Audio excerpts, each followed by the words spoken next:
اور اسی طرح سے تانبے کی انڈسٹری، یہ چاروں پانچوں انڈسٹریاں شاہ ہمدان کے ذریعے سے کشمیر میں آئی ہیں۔ اس طرح سے کشمیر میں اسلام شاہ ہمدان کے ذریعے سے پھیلا اور پھولا۔ اس کے معنی ہرگز یہ نہیں، آپ سمجھ رہے ہوں گے کہ شاہ ہمدان کے پہلا شخص نہیں ہے جس کے ذریعے سے کشمیر میں اسلام داخل ہوا، ان سے پہلے عبد الرحمن بلبل رحمہ اللہ تعالیٰ کے دور میں کشمیر میں اسلام داخل ہو چکا تھا، لیکن صورتحال جیسا کہ میں نے عرض کیا، محدود مسلمان تھے، اکثریت اسلام سے محروم تھی۔ شاہ ہمدان رحمہ اللہ تعالیٰ کے ذریعے سے لوگوں نے دھڑا دھڑ اسلام قبول کیا، کسی پر کوئی ظلم نہیں، کسی پر کوئی جبر نہیں، کسی کو کوئی لالچ نہیں، کسی پر کوئی دباؤ نہیں ڈالا گیا، کسی پر کوئی تلوار نہیں چلائی گئی۔ شاہ ہمدان رحمہ اللہ تعالیٰ واپس تشریف لے گئے، دوسرا سفر کیا، اس کے بعد پھر ایک تیسرا سفر کیا۔ اس کے بعد ان کا ارادہ یہ تھا کہ اب ہمیشہ کے لیے میں کشمیر میں رہوں گا، لیکن ایک مرتبہ اپنے علاقے میں جا کر کے اپنے علاقے کے تمام لوگوں سے آخری ملاقات کر کے پھر کشمیر میں ہمیشہ کے لیے رہائش پذیر ہوں گا۔ اور اس کے لیے ان کے ذہن میں تھا کہ میں جس اسلام کا نمائندہ بن کر کے، داعی اسلام بن کر یہاں اسلام پھیلا رہا ہوں، یہ اسلام محمد رسول اللہ کے ذریعے سے دنیا کے انسانوں کو ملا اور میں ان کے خاندان کا فرد ہوں۔ ذہن میں رہنا چاہیے، شاہ ہمدان رحمہ اللہ تعالیٰ نجیب الطرفین ہیں۔ نجیب الطرفین کا مطلب کیا ہوتا ہے کہ جناب رسول اللہ صلی اللہ علیہ وسلم کے ذریعے سے جو خاندان آگے چلا ہے وہ حضرت فاطمہ کے ذریعے چلا ہے۔ حضرت فاطمہ رضی اللہ تعالیٰ عنہ کے 5 بچے ہوئے تھے، ان 5 بچوں میں مشہور ہیں حسن اور حسین، اور حسن حسینی کے اولاد آگے چلی۔ شاہ ہمدان رحمہ اللہ تعالیٰ حسنی خاندان کے بھی اور حسینی خاندان کے بھی ہے، یعنی اس کا مطلب یہ ہے کہ ان کا باپ کسی ایک کے ساتھ جڑتا ہے، ماں دوسرے کے ساتھ جڑتی ہے، تو اس کو کہتے ہیں نجیب الطرفین۔ یعنی بعض سادات دنیا میں ایسے ہیں کہ جو حضرت حسن کے اولاد میں ہیں، حضرت حسین کے ساتھ ان کا تعلق نہیں۔ بعض سادات دنیا میں ایسے ہیں جن کا تعلق حسین رضی اللہ تعالیٰ کے ساتھ ہے، حضرت حسن کے ساتھ ان کا تعلق، لیکن کچھ سادات دنیا میں ایسے بھی ہیں کہ جو بیک وقت حضرت حسن کے ساتھ بھی جڑتے ہیں، حضرت حسین کے ساتھ بھی جڑتے ہیں۔ باپ اگر حضرت حسن کی اولاد میں سے ہے تو ماں حضرت حسین کی اولاد میں سے ہے، یا اگر باپ حضرت حسین کی اولاد میں سے ہیں تو ماں جو ہے حضرت حسن کی اولاد میں سے ہیں۔ شاہ ہمدان رحمہ اللہ تعالیٰ انہی حضرات میں سے تھے جن کا سلسلہ نسب حسن کے ساتھ بھی جڑتا ہے اور حسین کے ساتھ بھی جڑتا ہے۔ بہرحال شاہ ہمدان رحمہ اللہ تعالیٰ کی بڑی دلچسپ خصوصیت یہ بھی کہ انہیں دنیا بھر کا سفر کیا، سیاح عالم، چنانچہ وہ پورے سنٹرل ایشیا میں گھومے، عرب ملکوں میں گئے، مصر میں بھی پہنچے، ترکی پہنچے۔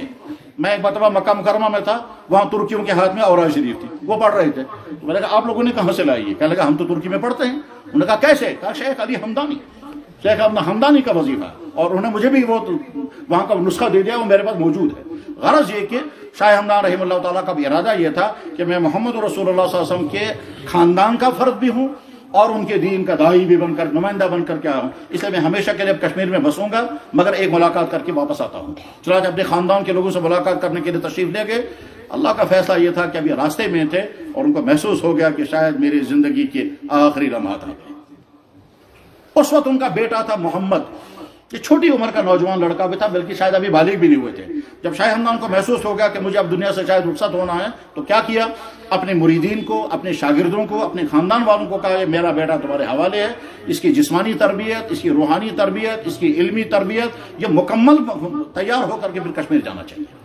چنانچہ محمد ہمدانی کی تربیت شروع ہو گئی، ان کے مریدین نے اس کو روحانی تربیت شروع کی، ان کے شاگردوں نے اس کو علم پڑھانا شروع کیا، اور ان کے خاندان والوں نے جسمانی اعتبار سے ان کو سہولیات مہیا کی۔ یہاں کے 10-12 سال کے عرصے میں جب 22 سال کا محمد ہمدانی جوان لڑکا تھا، اب وہ کشمیر داخل ہوا ابا جان کے اس باغ کو دیکھنے کے لیے، اور یہاں کشمیر میں پورا کشمیر ان کے استقبال کے لیے کھڑا ہو گیا۔ اور محمد ہمدانی جب کشمیر میں داخل ہوئے تو نوجوان تھے، انمیرڈ تھے، ذہن میں رہنا چاہیے 22 سال کا نوجوان لڑکا ہے، اور تمام علمی اور عملی کمالات سے آراستہ۔ 12 میر محمد ہمدانی تشریف لائے تو انہوں نے پورے کشمیر کا جائزہ لیا کہ ابا جان نے جو یہاں اسلام پھیلایا تھا اس میں کہاں کیا کیا کمیاں رہ گئی ہیں اور کیا کیا صورتحال ہے۔ چنانچہ دلچسپ صورتحال یہ بھی پیش آئی کہ اس وقت جو بادشاہ یہاں تھے، اس بادشاہ کا وزیر اعظم یا 1:30 بجے وہ بادشاہ کا وزیر اعظم ایک نان مسلم تھے، سہبٹ اور سہبٹ۔ تو میر محمد ہمدانی، اچھا وہ اسلام قبول نہیں کر رہے تھے اور بہت سخت مزاج تھے، بلکہ کہیے متعصب شخص تھا۔ میر محمد ہمدانی کی دلاویز شخصیت اور ان کا پیارا انداز، کیونکہ وہ خوبصورت بھی بہت زیادہ تھے، گفتگو بھی عجیب کرتے تھے، اور خاندانی اثرات بھی تھے۔ چنانچہ میر محمد ہمدانی نے سہبٹ اس کے ساتھ ملاقات کی اور اس کو اسلام کی دعوت دی، یہاں تک کہ سہبٹ مسلمان ہو گیا۔ اور نہ صرف یہ کہ مسلمان ہوا، بلکہ اصرار کر کے کہا کہ جب آپ کے کہنے پر میں نے اسلام قبول کیا ہے تو آپ کو ماننا پڑے گا، میری بیٹی آپ کے نکاح میں آئے گی۔ چاچا میر محمد حمدانی کا نکاح صحبت، جس کا نام اب رکھا گیا میر سیف اللہ یا میر سیف الدین. اس میر سیف الدین کے بیٹی جو ہے باریہ نام تھا، اور وہ میر محمد حمدانی کے نکاح میں آ گئی. 5 سال تک وہ نکاح چلتا رہا، اولاد شاید نہیں ہوئی، اور بعد میں ان کی اہلیہ کی وفات ہو گئی. ہمیں وہ ٹاپک یہاں نہیں ہے، اور یہاں چاڈورا سائڈ میں کسی جگہ وہ خاتون مدفون ہے. میر محمد حمدانی نے پورے کشمیر کا دورہ کیا، اور جہاں جہاں جو ضرورت تھی وہ ضرورتیں پوری کی. جہاں مثلا خاندان میں کچھ لوگ مسلمان ہو گئے ہیں، کچھ لوگ ابھی نہیں ہوئے، ان سے ملاقات کر کے ان کو اسلام پیش کرتے تھے، وہ بھی مسلمان ہو جاتے تھے. کسی گاؤں میں کچھ لوگ مسلمان ہیں، کچھ لوگ ابھی نہیں ہیں. غرض ہے کہ جہاں جہاں جو مسائل تھے وہ مسائل حل کیے. اور دلچسپ بات یہ ہے کہ جب یہ کشمیر میں پہنچے تو انہوں نے کہا کشمیر کے مسلمانوں کے پاس تو عیدگاہ بھی نہیں ہے، ان کو تو دفن کرنے کے لیے قبرستان بھی نہیں ہے. چنانچہ یہ جو ہمارے یہاں قریب کا عیدگاہ ہے، یہ میر محمد حمدانی کا تیار کیا. اور یہ جو کشمیر سری نگر کا وہ مشہور قبرستان ہے ملکہ، یہ بھی میر محمد حمدانی کا تیار کیا ہوا. تو ملکہ بھی انہی کی دین ہے، اور یہ عیدگاہ بھی انہی کی دین ہے، جس کو طرح طرح کی انکوریجمنٹ ہوئی ہے وہ سب کے سامنے ہے. بہرحال میر محمد حمدانی رحمہ اللہ تعالیٰ کے اس دورے کے نتیجے میں کہ اسلام اچھی طرح سے اور جم گیا اور علاقوں میں پھیل گیا. لیکن اس کے معنی یہ نہیں کہ تمام کے تمام لوگ مسلمان رہے، نہیں، بہت سارے لوگ اپنے پرانے مذہب پر قائم برقرار رہے. وہ اپنے مذہبی کے اعتبار سے کام کرتے رہے، اپنے مذہبوں کے اعتبار سے وہ زندگی گزارتے رہے. ادھر سے یہاں سیاسی دور چل رہا تھا، شاہ میری دور حکومت جس کا تذکرہ بھی چل رہا تھا.